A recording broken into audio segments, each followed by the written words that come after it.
आज हिंदी कहानी सीरीज में मुंशी प्रेमचंद की प्रसिद्ध कहानी अग्निशमादि इस प्रकार है। साधु संतों के सत्संग से बुरे भी अच्छे हो जाते हैं, किंतु प्रयाग का दुर्भाग्य था कि उस पर सत्संग का उल्टा ही असर हुआ, जो उसे गांजे चरस और भांग का चस्का पड़ गया, जिसका फल यह हुआ कि एक मेहनती उद्यमशील युवक आलस्य का उपासक बन बैठा। जीवन संग्राम में यह आनंद का किसी बट वृक्ष के नीचे धूनी जल रही है। एक जटाधारी महात्मा विराज रहे हैं, भक्त जन उन्हें घेरे बैठे हुए हैं और तिल तिल पर चरस के दम लग रहे हैं। बीच बीच में भजन भी हो जाता है। मजूरी धतूरी में यह स्वर्ग सुख कहाँ, चीलम भरना प्रयाग का काम था। भक्तों को परलोक में पुण्य स्थान की आशा थी। प्रयाग को तत्काल फल मिलता था। चीलम पर पहला हक उसी का होता था। महात्माओं के श्रीमुख से भगवत चर्चा सुनते ही वो आनंद से विह्वल हो उठता था। उस पर आत्म विस्मृति सी छा जाती थी। वह सौरभ संगीत और प्रकाश से भरे हुए एक दूसरे ही संसार में पहुंच जाता था। इसलिए जब उसकी स्त्री रुक्मिणी रात को 10-11 बज जाने पर उसे बुलाने आती तो प्रयाग को प्रत्यक्ष का क्रूर अनुभव होता था। संसार उसे कांटों से भरा हुआ जंगल सा दिखता। विशेषतः जब घर आने पर उसे मालूम होता कि अभी चूल्हा नहीं जला और चने चबेने की कुछ फिक्र करनी है। वह जाति का भर था। गांव की चौकीदारी उसकी मिराज थी। 2 रुपये और कुछ आने वेतन मिलता था। वर्दी और साफा मुफ्त। काम था सप्ताह में 1 दिन थाने जाना, वहाँ अफसरों के द्वार पर झाड़ू लगाना, अस्तबल साफ करना, लकड़ी चीरना। प्रयाग रक्त के घूंट पी पी कर ये काम करता, क्योंकि अवज्ञा शारीरिक और आर्थिक दोनों ही दृष्टि से महंगी पड़ती है। आंसू यो पूछते थे कि चौकीदारी में यदि कोई काम करना था तो इतना ही, और महीने में 4 दिन के लिए 2 रुपये और कुछ आने कम न थे। फिर गांव में भी अगर बड़े आदमियों पर नहीं तो नीचों पर रौब था। वेतन पेंशन थी और जब से महात्माओं का संपर्क हुआ वह प्रयाग के जेब खर्च की मद में आ गई। अतएव जीविका का प्रश्न दिनों दिन चिंतोत्पादक रूप धारण करने लगे। इन सत्संग के पहले यह दंपति गांव में मजूरी करता था। रुक्मिणी लकड़ियाँ तोड़कर बाजार ले जाती। प्रयाग कभी आरा चलाता, कभी हल जोतता, कभी पूर हाँकता। जो काम सामने आ जाए उसमें जुट जाता। हंसमुख, श्रमशील, विनोदी, निर्द्वंद आदमी था और ऐसा आदमी कभी भूखों नहीं मरता। उन पर नम्र इतनी कि किसी काम के लिए न करता। किसी ने कुछ कहा और वह अच्छा भैया कहकर दौड़ता, इसलिए उसका गांव में मान था। इसी की बदौलत निरुद्यम होने पर भी 2-3 साल उसे अधिक कष्ट न हुआ। दोनों जोड़ की तो बात ही क्या, जब महतों को यह ऋषि न प्राप्त थी जिनके द्वार पर बैलों की 3-3 जोड़ियाँ बंधती थी, तो प्रयाग किस गिनती में था। हाँ, 1 जून की दाल रोटी में संदेह न था, परंतु अब यह समस्या दिन पर दिन विस्तर होती जाती थी। उस पर विपत्ति यह थी कि रुक्मिणी भी अब किसी कारण से उसकी पति परायण उतनी सेवाशील, उतनी तत्पर न थी। वहीं उसकी प्रलब्धता और वाचालता में आश्चर्यजनक विकास होता जाता था। अतएव प्रयाग को किसी ऐसे सिद्धि की आवश्यकता थी जो उसे जीविका की चिंता से मुक्त कर दे और वह निश्चित होकर भगवत भजन और साधु सेवा में प्रवृत्त हो जाए। एक दिन रुक्मिणी बाजार में लकड़ियां बेचकर लौटी तो प्रयाग ने कहा, ला कुछ पैसे मुझे दे दे, दम लगा आऊं। रुक्मिणी ने मुंह फेर कर कहा, दम लगाने की ऐसी चाट है तो काम क्यों नहीं करते? क्या आजकल कोई बाबा नहीं है, जाकर चीलम भरो। प्रयाग ने त्योड़ी चढ़ाकर कहा, भला चाहती हो तो पैसे दे दो, नहीं तो इस तरह तंग करेगी तो एक दिन कहीं चला जाऊंगा तब रोएगी। रुक्मिणी अंगुल दिखाकर बोली, रोए मेरी बला, तुम रहते ही हो तो कौन से सोने का कौर खिला देते हो? अब भी छाती फाड़ती हूँ, तब भी छाती फाड़ूंगी। तो अब यही फैसला है? हाँ, कह तो दिया, मेरे पास पैसे नहीं हैं, गहने बनवाने के लिए पैसे हैं और मैं 4 पैसे मांगता हूँ तो यूँ जबान देती है। रुक्मिणी तुनक कर बोली, गहने बनवाती हूँ तो तुम्हारी छाती क्यों फटती है? तुमने तो पीतल का छल्ला भी नहीं बनवाया, या इतना भी नहीं देखा जाता? प्रयाग उस दिन घर न आया। रात के 9 बज गए, तब रुक्मिणी ने किवाड़ बंद कर लिए। समझी गांव में कहीं छिपा बैठा होगा, समझता होगा मुझे मनाने आएगी, मेरी बला जाती है। जब दूसरे दिन भी प्रयाग न आया तो रुक्मिणी को चिंता हुई। गांव भर छान आई, चिड़िया किसी अड्डे पर न मिली। उस दिन उसने रसोई नहीं बनाई। रात को लेटी तो बहुत देर से आंखें आने आई। शंका हो रही थी कि प्रयाग सचमुच तो विरक्त नहीं हो गया है। उसने सोचा, प्रातःकाल पत्ता छान डालूंगी, किसी साधु संत के साथ होगा, जाकर थाने में रपट कर दूंगी। अभी तड़का ही था कि रुक्मिणी थाने में चले जाने को तैयार हो रही थी। किवाड़ बंद करके निकली थी कि प्रयाग आता हुआ दिखाई दिया। पर वह अकेला न था, उसके पीछे पीछे एक स्त्री भी थी। उसकी छींटी सी साड़ी, रंगी हुई चादर, लंबा घूंघट और शर्मीली चाल देखकर रुक्मिणी का कलेजा धक से हो गया। वह एक क्षण हतबुद्धि सी खड़ी रही, तब बढ़कर नई सौत को दोनों हाथों के बीच में ले लिया और उसे इस भांति धीरे धीरे घर के अंदर ले चली जैसे कोई रोगी जीवन से निराश होकर विष पान कर रहा हो। जब पड़ोसियों की भीड़ छट गई तो रुक्मिणी ने प्रयाग से पूछा, इसे कहाँ से लाए? प्रयाग ने हंसकर कहा, घर से भागी जाती थी, मुझे रास्ते में मिल गई, घर का काम धंधा करेगी, पड़ी रहेगी। मालूम होता है मुझसे तुम्हारा जी भर गया है। प्रयाग ने तिरछी चितवन से देखकर कहा, धत पगली, इसे तेरी सेवा टहल करने के लिए लाया हूँ। नई के आगे पुरानी को कौन पूछता है? चनमल जिससे मिले वही नई है, मन जिससे न मिले वही पुरानी है। ला, कुछ पैसे हो तो दे दे। 3 दिन से दम न लगा, पैर सीधे नहीं पड़ते। हाँ देख, 2-4 दिन इस बेचारी को खिला पिला दे, फिर तो आप ही काम करने लगेगी। रुक्मिणी ने पूरा रुपया लाकर प्रयाग के हाथ में रख दिया। दूसरी बार कहने की जरूरत न पड़ी। प्रयाग ने चाहे और कोई गुण हो या न हो, यह मानना पड़ेगा कि वह शासन के मूल सिद्धांतों से परिचित था। उसने भेद नीति को अपना कर लक्ष्य प्राप्त कर लिया। 1 मास तक किसी प्रकार की विश्व बाधा न पड़ी। रुक्मिणी अपनी सारी चौकड़ी भूल गई थी।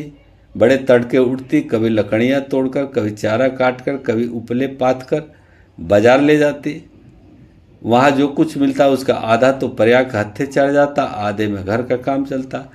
वह सौत को कोई काम न करने देती। पड़ोसियों से कहती, बहन सौत है तो क्या है, तो अभी कल की बहुरिया है, 2-4 महीने भी आराम से न रहेगी तो क्या याद करेगी? मैं तो काम करने को ही हूँ। गांव भर में रुक्मिणी के शील स्वभाव का बखान होता था, पर सत्संगी घाघ प्रयाग जब कुछ समझता था और अपनी नीति की सफलता का पर प्रसन्न होता था। एक दिन बहू ने कहा, दीदी अब तो घर में बैठे बैठे जी उबता है, मुझे भी कोई काम दिला दो। रुक्मिणी ने स्नेह सिंचित स्वर से कहा, क्या मेरे मुख में काली पुतवाने पर लगी हुई है? भीतर का काम किए जा, बाहर के लिए मैं हूँ। बहू का नाम कौशल्या था, जो बिगड़कर सिलिया हो गया था। इस वक्त सिलिया ने कुछ जवाब न दिया, लेकिन वह लौंडियों की दशा अब उसके लिए असह्य हो गया था। वह दिन भर घर का काम करते करते मरे, कोई नहीं पूछता। रुक्मिणी बाहर से 4 पैसे लाती तो घर की मालकिन बनी हुई है। अब सिलिया भी मजूरी करेगी और मालकिन का घमंड तोड़ देगी।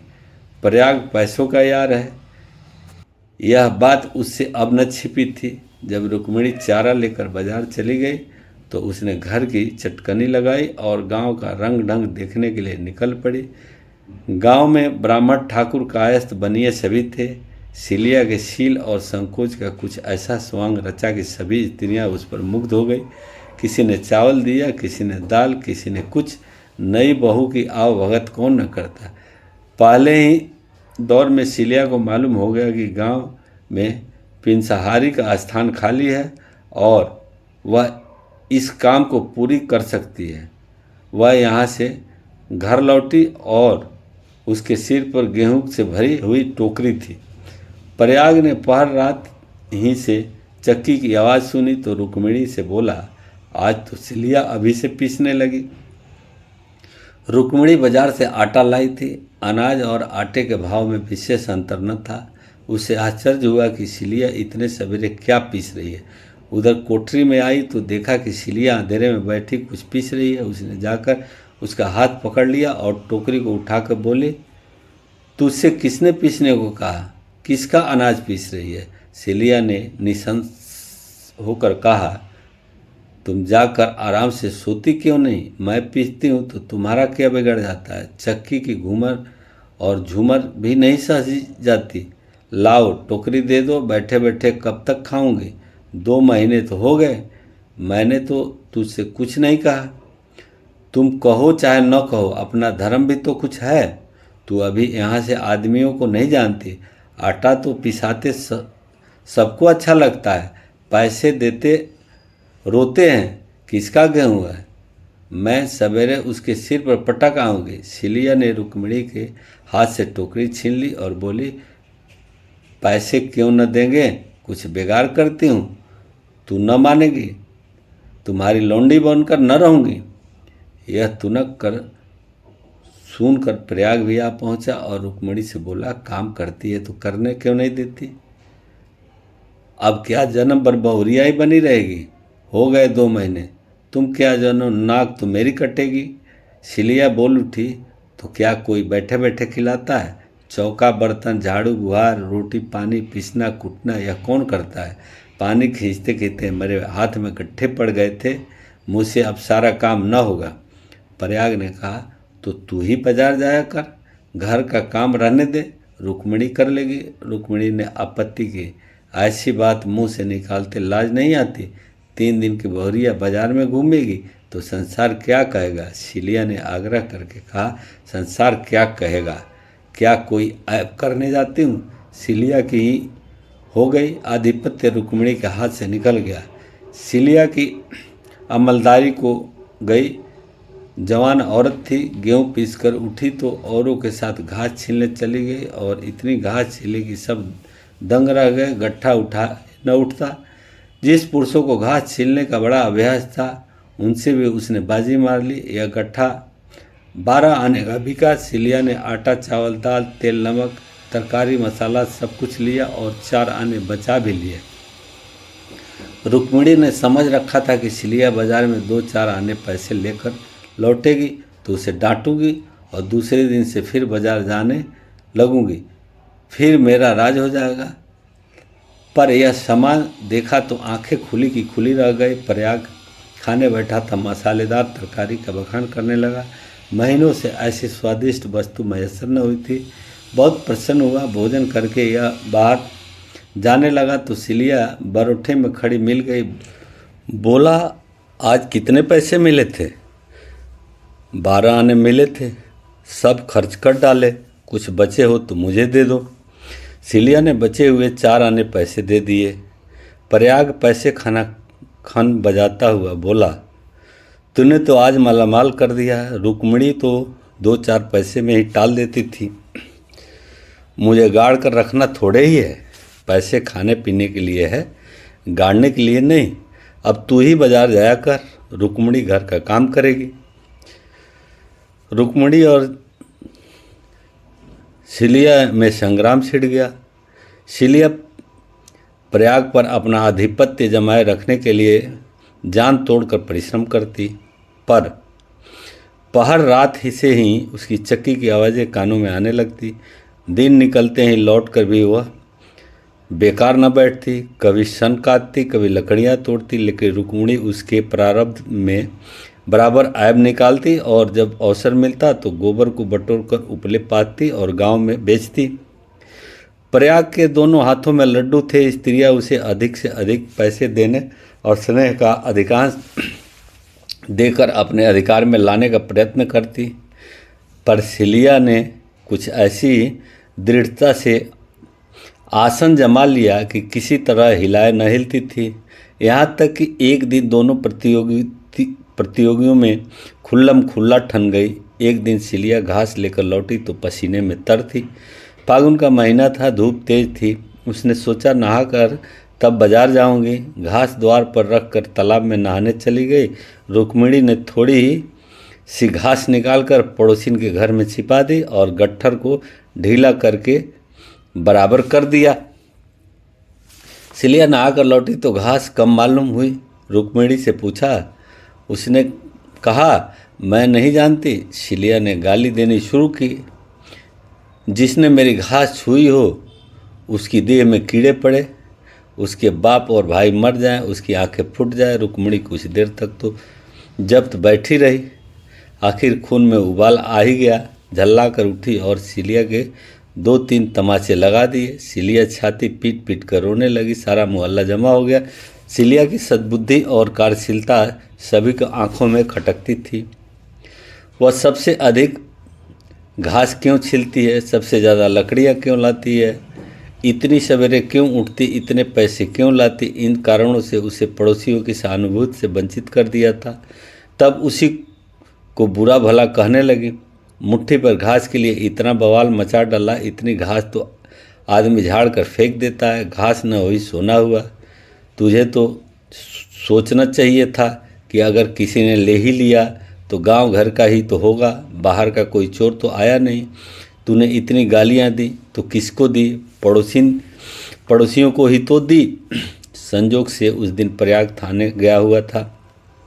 शाम को थका मादा लौटा तो सिलिया से बोला, ला कुछ पैसे दे दे तो दम लगाऊं, थक कर चूर हो गया हूँ। सिलिया उसे देखते ही हाय हाय करके रोने लगी। प्रयाग ने घबरा कर पूछा, क्या हुआ, क्यों रोती है? कहीं गमी तो नहीं हो गई?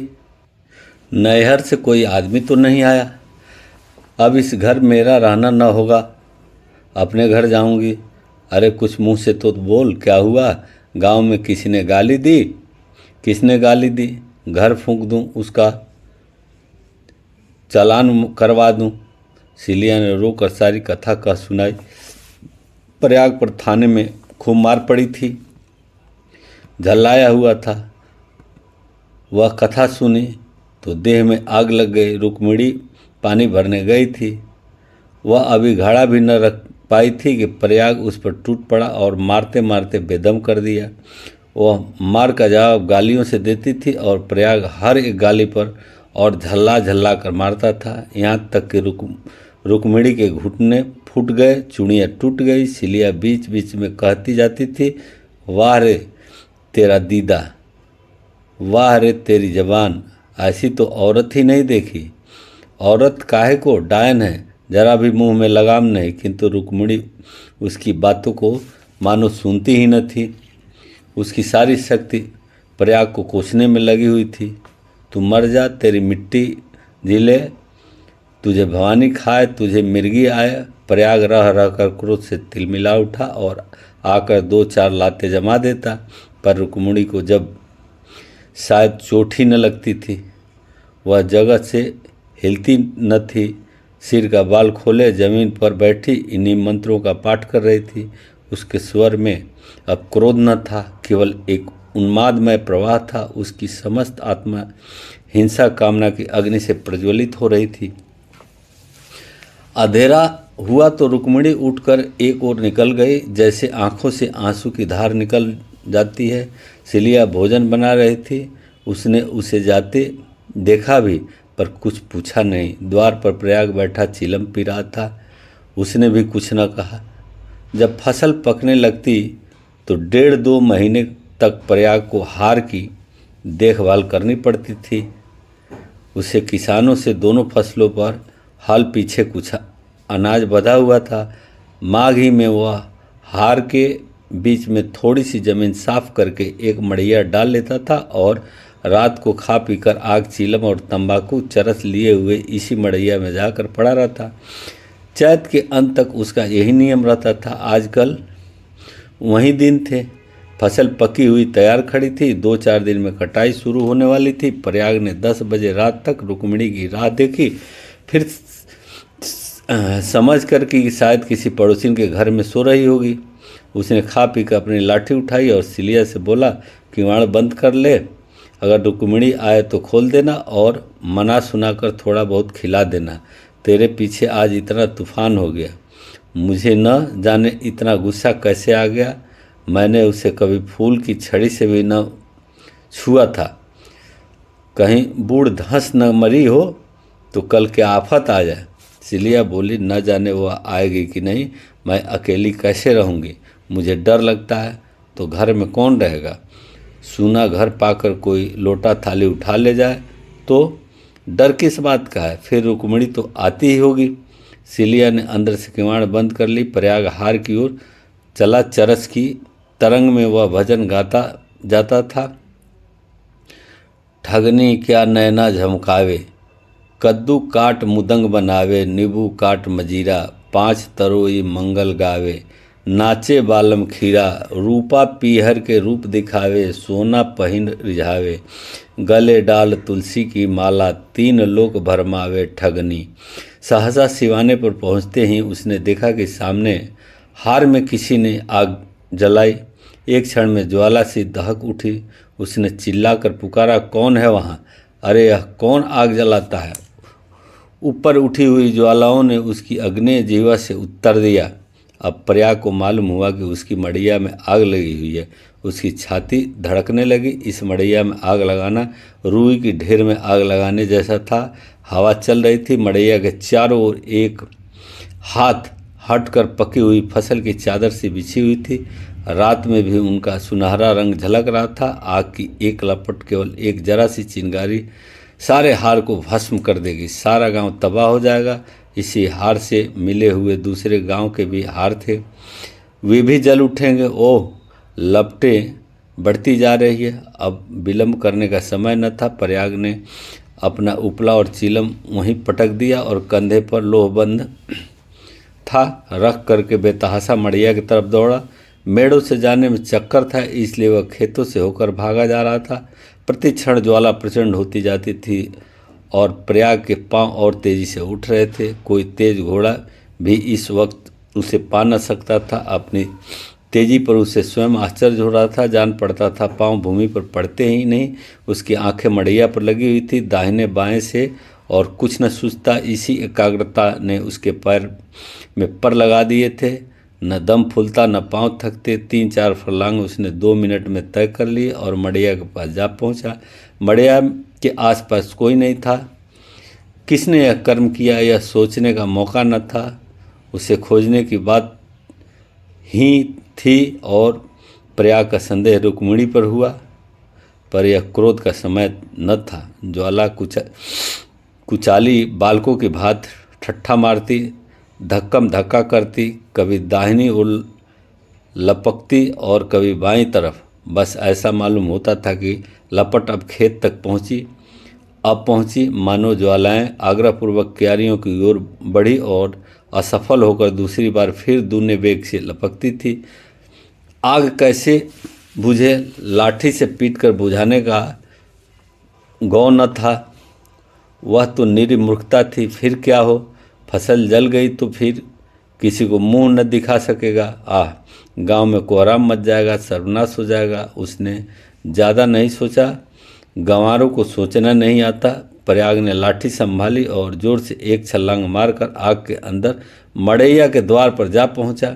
जलती हुई मड़ैया को अपनी लाठी पर उठाया और उसे सिर पर लिए सबसे चौड़ी मेड़ पर गांव की तरफ भागा। ऐसा जान पड़ा मानो कोई अग्नियान में उड़ता चला जा रहा है। फूस की जलती हुई धज्जियाँ उसके ऊपर गिर रही थी, पर उसे इसका ज्ञान तक न होता था। एक बार एक मुट्ठा अलग होकर उसके हाथ पर गिर पड़ा। सारा हाथ भुन गया, पर उसने पांव पल भर भी नहीं रुके। हाथों में जरा भी हिचकन न हुई।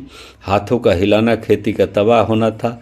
प्रयाग की ओर से अब कोई शंका न थी। अगर भय था तो यही कि मड़ैया का वह केंद्र भाग जहाँ लाठी का कुंदा डाल करके प्रयाग ने उसे उठाया था न जल जाए, क्योंकि छेद के जलते ही मड़ैया उसके ऊपर आ गिरेगी और अग्नि समाधि में भस्म कर देगी। प्रयाग यह जानता था और वह हवा की चाल से उड़ता चला गया था। 4 फर्लांग की दौड़ है। मृत्यु अग्नि का रूप धारण किए हुए प्रयाग के सिर पर खेल रही थी और गांव की फसल पर। उसकी दौड़ में इतना वेग है, ज्वालाओं का मुंह पीछे को फिर गया।